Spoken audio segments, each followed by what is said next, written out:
তো নমস্কার বন্ধুরা, সবাই কেমন আছেন? আশা করছি সবাই ভালো আছেন। চলে এসেছি আর একটা নতুন রেসিপি নিয়ে। তো চলুন শুরু করে দেওয়া যাক। এখানে আছে হাফ বাটি ময়দা, আর দিয়েছি স্বাদ অনুযায়ী লবণ, আর দিয়ে দেবো এখানে সাদা তেল। তো আজকের বানাবো আমি মোমো।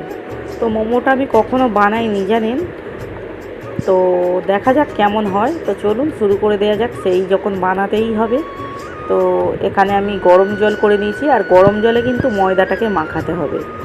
তো মেয়েটা তো কয়েকদিন যাবৎ বলে বেড়াচ্ছে, মা একটু মোমো বানিয়ে দাও না।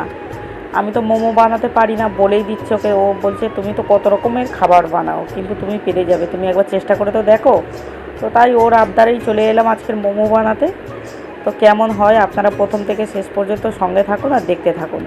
এই যে ময়দাটাকে কিন্তু খুব সুন্দর করে দলাই মলাই করে মেখে নিলাম। তারপরে ময়দাটা সাইড করে রেখে দিয়ে এখানে চিকেনগুলো সুন্দর করে পিস পিস করে কেটে নিয়েছি, আর এখানে দুটো পেঁয়াজ বড় সাইজের কেটে নিয়েছি। ফ্রিজে সবসময় চিকেন থাকে, তাহলে আর অসুবিধা কোথায়।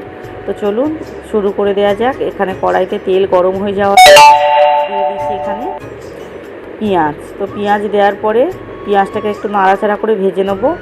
তারপরে এখানে দিয়ে দেবো চিকেনটাকে। আদা রসুন বাটা দিয়ে দিলাম 1 চামচ, আর চিকেনটাকে দিয়ে দিলাম। দিয়ে আরও কিছুক্ষণ নাড়াচাড়া করে নেবো। স্বাদ অনুযায়ী লবণটা দিয়ে দেবো।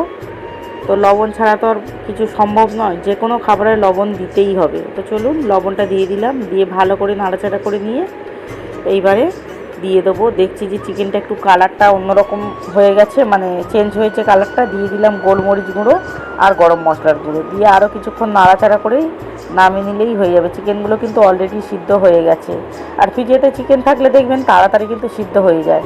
তারপরে দিয়ে দিলাম সয়া সস। তো দিয়ে আরও কিছুক্ষণ নাড়াচাড়া করে পুরটাকে আমি নামিয়ে নিলাম। তো পুরটা রেডি হয়ে গেছে। আবার চলে এলাম এই যে ময়দার লেচিটা নিয়ে। তো ময়দাগুলোকে এবারে ছোট ছোট করে লুচির মতন করে কেটে নিয়েছি, নিয়ে এবারে বেলে নেবো। তো চলুন শুরু করে দেওয়া যাক। বেলে নেবো সুন্দর করে, লুচির মতন করে বেলে নিলাম। নিয়ে এবারে পুরটাকে দিয়ে আস্তে আস্তে মুখগুলোকে সব সুন্দর করে বেঁধে নিতে হবে। তো আমি মোমোর শেপে সবগুলো এইভাবে তৈরি করে নেব। আর তারপর আর একটা গাছের পাতার মতন দেখতে সেইভাবেও বানিয়েছি, সেটা আর আপনাদেরকে দেখানো হয়নি। তো চলুন সবগুলো তো বানিয়ে নিই এইভাবে। তো এই যে হয়ে গেছে, কয়েকটা বানিয়ে নিয়েছি। আর তারপরে এখানে জল বসিয়ে দিয়েছি, জলটা তো টকবক করে ফুটছে। এইবার একটা ঝাড়ি গামলি বসিয়ে দেবো, এটাতে আমরা পিঠে ভাবাই, ঝাড়া গামলি বলে। তো তারপরে সুন্দর করে সবগুলোকে সাজিয়ে দেবো।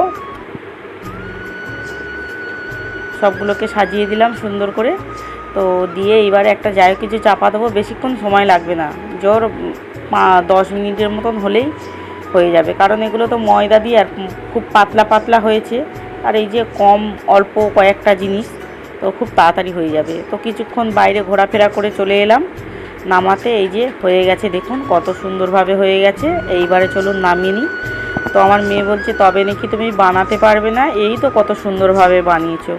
তো আমি যাই হোক, খেতে কিন্তু দারুণ হয়েছে জানেন, একদম অসাধারণ টেস্ট হয়েছে। তো সন্ধেবেলাটা আজকে জমেই গেল। তো সস তার সঙ্গে নিয়েছি এই মোমো। তো দারুণ লাগছে। তো কেমন লাগলো এই যে আপনাদের এই ভিডিওটা, আপনারা প্লিজ কমেন্ট করে জানাবেন। আর সবাই ভালো থাকবেন, দেখা হচ্ছে নেক্সট ভিডিওতে।